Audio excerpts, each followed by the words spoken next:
Hola a todos y todas, espero que estén muy bien. Les doy la más cordial bienvenida al programa intensivo de formación política La 6, edición 2020. Quisiera comenzar esta intervención presentándome. Mi nombre es Michelle Álvarez Rodríguez. De profesión soy ingeniera en negocios internacionales por la UTLA. Tengo una maestría en relaciones internacionales, convención en política exterior por el Instituto de Altos Estudios Nacionales y actualmente estoy egresada de la maestría en sociología en Flaxo, Ecuador. Actualmente me desempeño como becaria de investigación en el Departamento de Sociología y Estudios de Género, igualmente en Flaxo, Ecuador. El día de hoy estaré dictando la clase de Historia del Ecuador. Bueno, para mí es un tema bastante amplio y desafiante para poder profundizarlo en este corto tiempo como me gustaría. En ese sentido, he considerado hacer un recorrido por los principales hitos que a mi parecer han marcado la historia del país, para lo cual he decidido dividir a la historia del Ecuador en dos periodos, el periodo colonial y el periodo republicano. Siguiendo el método histórico más adecuado, la clase se va a organizar en que en cada periodo se realizará una revisión breve de la realidad económica social para luego hacer un estudio de lo que son las cuestiones políticas, culturales. Dentro de la consigna de la brevedad, también habrá espacio para la exposición de eventos con referencias de nombres y fechas claves.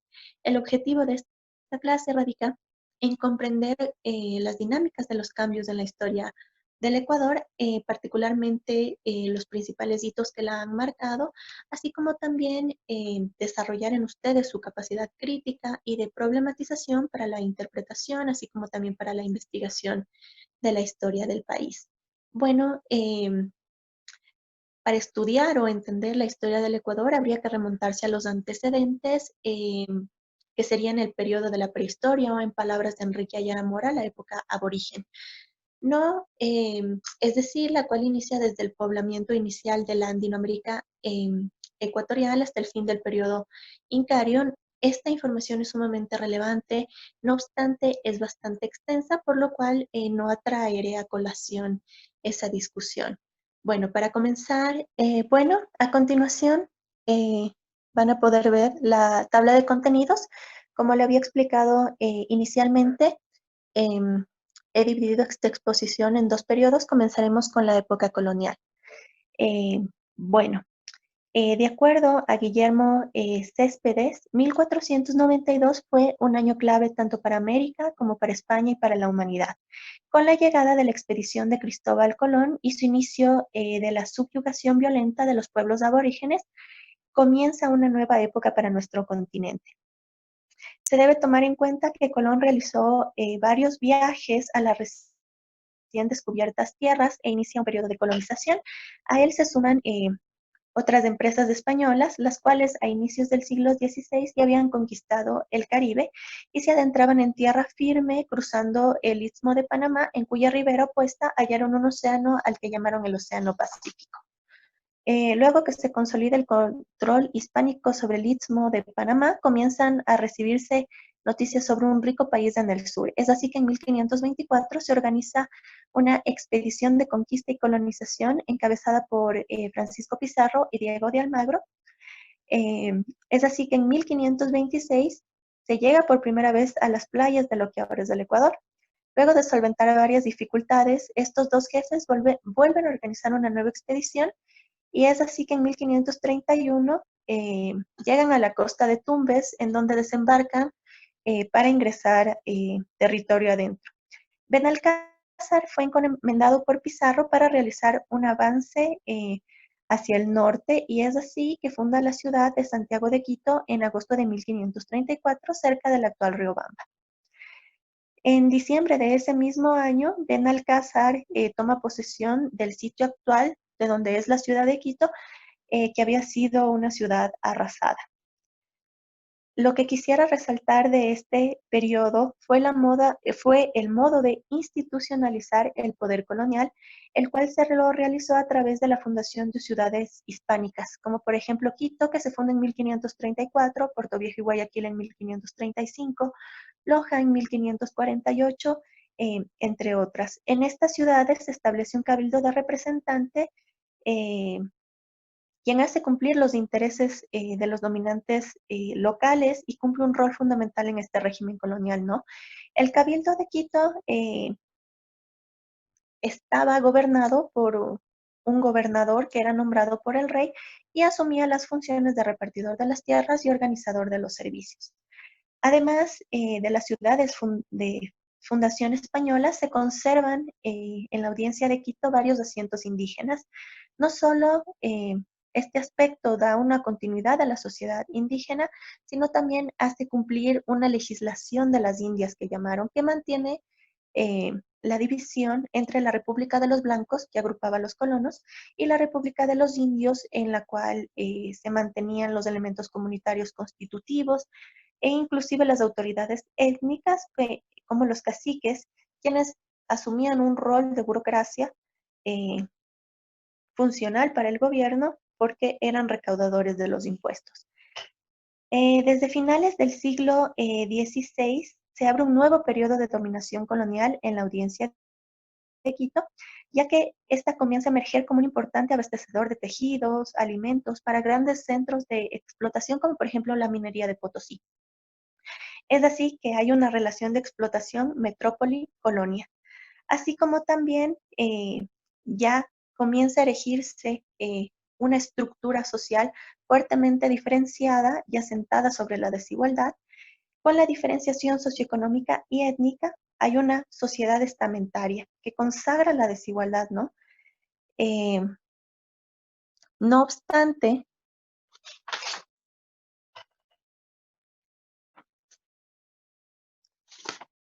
No obstante, en la segunda mitad del siglo XVIII hay un periodo de agitación intelectual y cultural en la Real Audiencia, en la que se va gestando un movimiento de reivindicación de lo americano y de lo quiteño, que expresaba el nacimiento de una conciencia incipiente de las élites criollas, cuyo principal representante fue Eugenio de Santa Cruz. Y Espejo, hay que tener en cuenta que los criollos ya habían logrado una significativa ampliación de su poder económico, especialmente con el robustecimiento del latifundio, pero continuaban siendo excluidos del acceso al poder político.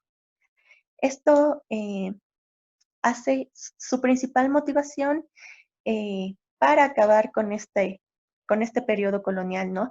Sin embargo, hay que tomar en cuenta que estos, que estos movimientos y motivaciones intelectuales se dan en un contexto internacional que también las influencia, como son la independencia de Estados Unidos, la Revolución Francesa. Es así que durante la segunda década del siglo XIX, los impulsos independentistas fueron madurando particularmente en Guayaquil. Los guayaquileños proclaman su independencia así en el 9 de octubre de 1820. Esto sería como una fuerza dinamizadora para que otras ciudades comiencen con esta motivación emancipadora. Es así que Cuenca también proclama su independencia el 3 de noviembre de 1820. Hay que tomar en cuenta que Guayaquil tiene una motivación por independizar y liberar al resto de la audiencia. Es así que lo que hace es generar múltiples cruzadas para esto, sin embargo no lo logra, y aquí aparece la figura de Simón Bolívar y de Antonio José de Sucre, quienes apoyan estas cruzadas independentistas, logrando que la audiencia de Quito se adhiera a lo que se denominó la Gran Colombia. Ecuador quedó integrado a Colombia con el nombre de Distrito Sur y fue dividido en 3 departamentos que seguían las antiguas unidades regionales con capitales en Quito, Guayaquil y Cuenca. Hay que tomar en cuenta que la Gran Colombia había sido fundada en 1819 en plena guerra independentista como una unión entre Venezuela y Nueva Granada. El presidente de la República era el general Simón Bolívar. Sin embargo, por la urgencia de la campaña, no podía ejercer el mando y esta queda en manos del vicepresidente Francisco de Paula Santander, quien imprimió en su administración un sesgo liberal, organizando juntas de protección de la agricultura y el comercio, impulsó una política librecambista, declaró ilegal el trabajo gratuito de los indígenas, establece salario mínimo, y estas políticas generaron conflictos con los grandes latifundistas, y también existe una pugna de poder entre Bolívar y Santander, lo que hizo que la República, frente a estas tensiones, se disolviera. Bueno, con respecto al caso particular del Ecuador, es así que el 13 de mayo de 1830 se resuelve constituir al Ecuador como un estado libre e independiente. Es así que unas semanas después, en agosto, se reúnen en Riobamba la primera asamblea constituyente. Uno de los problemas que afrontaron fue cómo bautizarían al nuevo país. El tradicional nombre de Quito era una herencia indígena mantenida por la Real Audiencia. Esto despierta resistencia y en aras de la unidad se resuelve llamar al nuevo estado como lo habían hecho los franceses que lo visitaron años atrás para hacer estudios sobre la línea equinoccial y de este modo eh, nace el Ecuador.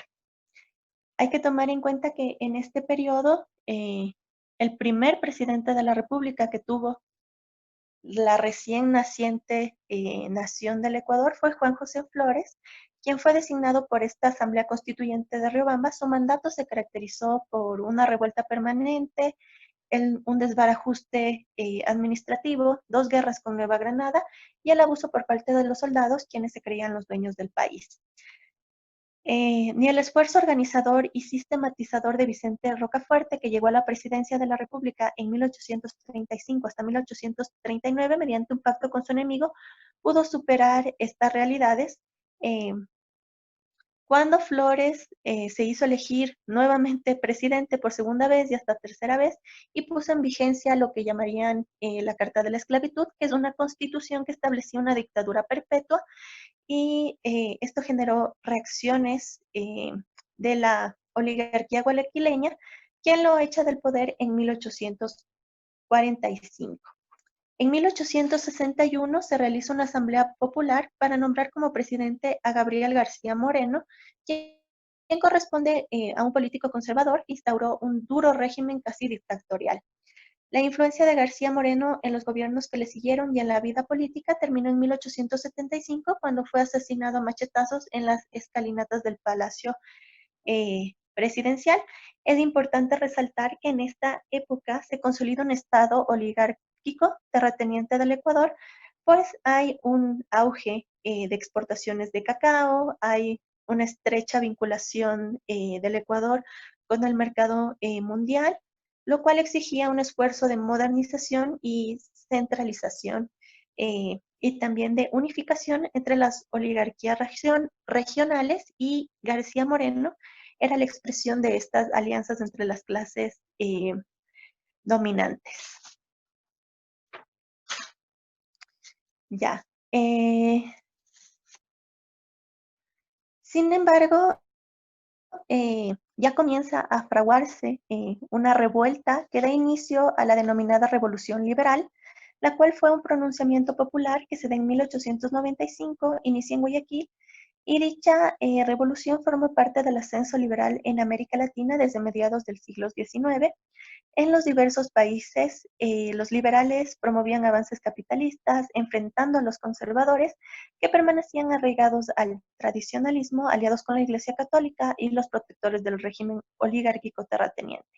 El principal representante aquí en el Ecuador fue el general Eloy Alfaro, quien emprende un plan de reformas al Estado que incluyó la construcción de obras de infraestructura, fundamentalmente el ferrocarril trasandino, el impulso de actividades comerciales internas y externas, la protección incipiente de la industria, la liberación de la mano de obra serrana vinculada al latifundio y en general un respaldo gubernamental a la expansión del sistema productivo. Lo que más resalta de este gobierno fue su alejamiento de la iglesia, expidiendo la ley de las manos muertas, con la cual la iglesia es despojada de una parte de los latifundios, y también se expide la ley de los patronatos y la de los cultos, con la cual el Estado establece un control de los egresos de las comunidades religiosas. No obstante, pese a esta revolución liberal, Alfaro muere en manos de una turba en 1911, lo que abrió el camino para la alternación de gobiernos conservadores y liberales, muchos de los cuales fueron derrocados por las Fuerzas Armadas o las revueltas populares alimentadas por las crisis económicas.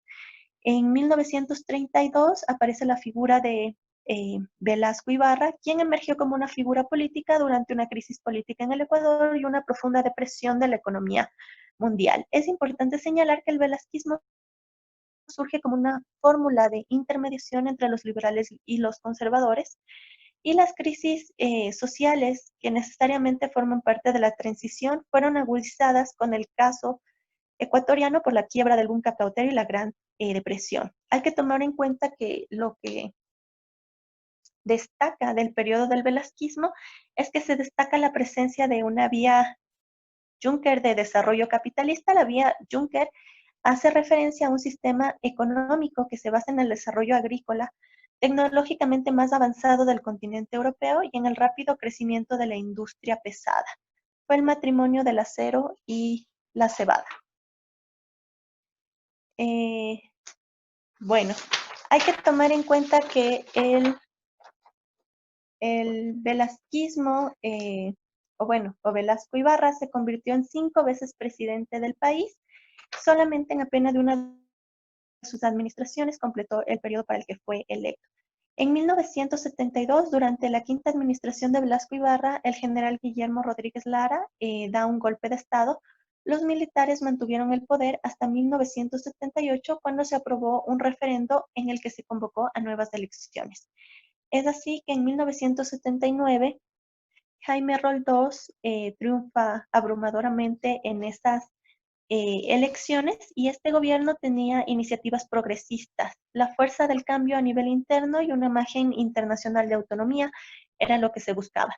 Surgieron, sin embargo, dificultades desde el principio. El equipo de gobierno era muy heterogéneo, sus iniciativas reformistas desorganizadas. El presidente se enfrentó a su partido, que era la Concentración de Fuerzas Populares, cuyo jefe, Assad Bucaram, intentaba dirigir el país, y Roltos se quedó sin la mayoría parlamentaria. Todo esto también se complica por un incidente fronterizo con el Perú a inicios de 1981. Su periodo terminará el 24 de mayo de 1981, cuando muere Roldos en un accidente aéreo junto a su esposa y comitiva, y le sucedió el vicepresidente Osvaldo Hurtado. Tras Hurtado surge un nuevo caudillo, en este caso el socialcristiano León Febres Cordero, en 1984. En su gobierno se aplican medidas de corte neoliberal que incrementaron el poder de los banqueros, los exportadores, y se reactivaron los productores para la exportación, ¿no? Hay una indiscriminada apertura al capital extranjero, se agudizó la especulación, alentada también con una extensión de la sucretización. Los precios reales provocan elevaciones en el costo de vida. Eh, También en marzo de 1987, un terremoto daña el oleoducto y se suspenden por 6 meses la exportación petrolera. Entonces fue una época bastante álgida, la que tuvo que hacer frente al gobierno de Febres Cordero. En 1988 triunfa Rodrigo Borja, que era candidato por la Izquierda Democrática, que llegó a dominar el Ejecutivo, el Congreso, la Corte Suprema, los organismos de control, pero no realizó los cambios socioeconómicos ofrecidos. El gobierno se mantuvo con políticas de ajuste gradualistas, la deuda externa se incrementa, y también se dieron grandes alzas al costo de vida. En 1922 se da el triunfo de Sixto Durán Ballén, cuyo gobierno se basó en un plan de modernización, es decir, una reducción del Estado y la aplicación de políticas de ajuste que eliminan los subsidios y elevaron los precios, entre ellos el combustible, a niveles internacionales. El gobierno logra reducir en varios miles a los servidores públicos, mantener una política monetaria estable, bajar la inflación e impulsar varias privatizaciones, pero su política económica tuvo altos costos sociales que provocan nuevamente caídas del nivel de vida, descontento generalizado y la negativa a las privatizaciones en la consulta popular. En 1996 triunfa el candidato populista Abdalá Bucaram por el PRE. Bucaram agudiza no solamente los conflictos regionales, sino también eh, comienza a enfrentarse a sectores empresariales, indígenas, laborales, de numerosos actos de corrupción, y es así que se realiza una prueba en febrero de 1900 que lo separa del poder. En este contexto, el Congreso nombra como Primo Rivera quien fue ratificado una consulta popular y dirigió el país desde agosto de 1998. El 10 de agosto de 1998 entra Maguad a la presidencia del gobierno y toma medidas de ajuste, deja de crecer los conflictos y sacrifica a la mayoría nacional para proteger los intereses de los banqueros que financiaron su campaña. Es así que en marzo de 1999 decretó un feriado bancario y salvataje bancario y la congelación de depósitos afectando a cientos miles de personas. Entregó la base de Manta a fuerzas norteamericanas. Sin embargo, el 21 de enero del 2000 se da el golpe militar liderado por Lucio Gutiérrez y los movimientos indígenas derrocan a Maguad. El entonces vicepresidente Gustavo Noboa asume el poder el 15 de enero del 2003 bajo la promesa de mantener la dolarización, respaldar al Congreso y a las Fuerzas Armadas. Es importante destacar que después, para llegar a las presidenciales en el año 2002, el coronel Gutiérrez decide participar en las elecciones y organiza el partido llamado Sociedad Patriótica, el cual estuvo conformado por ex policías y ex militares con ideologías de cortes nacionalistas. A esto se añade que Sociedad Patriótica se caracterizó por ser un partido que mostraba distancia y desdén de los políticos y la política y apelaba al hecho de que sus miembros, al ser militares y policías, no se vendían a intereses particulares y antinacionalistas. Gracias a esta retórica y sus alianzas tanto con la izquierda como con el movimiento indígena, Lucio Gutiérrez logra ascender a la presidencia del Ecuador en el año 2003. Cabe resaltar que este ascenso al poder significó tanto para las izquierdas como para la sociedad en general un nuevo renacer del país, en el cual se vislumbraban grandes cambios. Sin embargo, el gobierno de Lucio Gutiérrez, al asumir el poder, rompe sus relaciones con el movimiento indígena y con la izquierda ecuatoriana y empieza a generar nuevas alianzas, como por ejemplo con el PRE y el PRIAM. A su vez, este gobierno cambia de discurso en términos de plan económico, pues durante su campaña Gutiérrez manifestó ser detractor de políticas neoliberales. No obstante, una vez en la presidencia, su política económica se basa en conseguir financiamiento a través del Fondo Monetario Internacional. En este panorama, caracterizado por errores políticos por parte de Gutiérrez y su creciente debilidad institucional, empiezan a gestarse en Guayaquil, Quito y Cuenca protestas masivas en contra de las políticas del gobierno.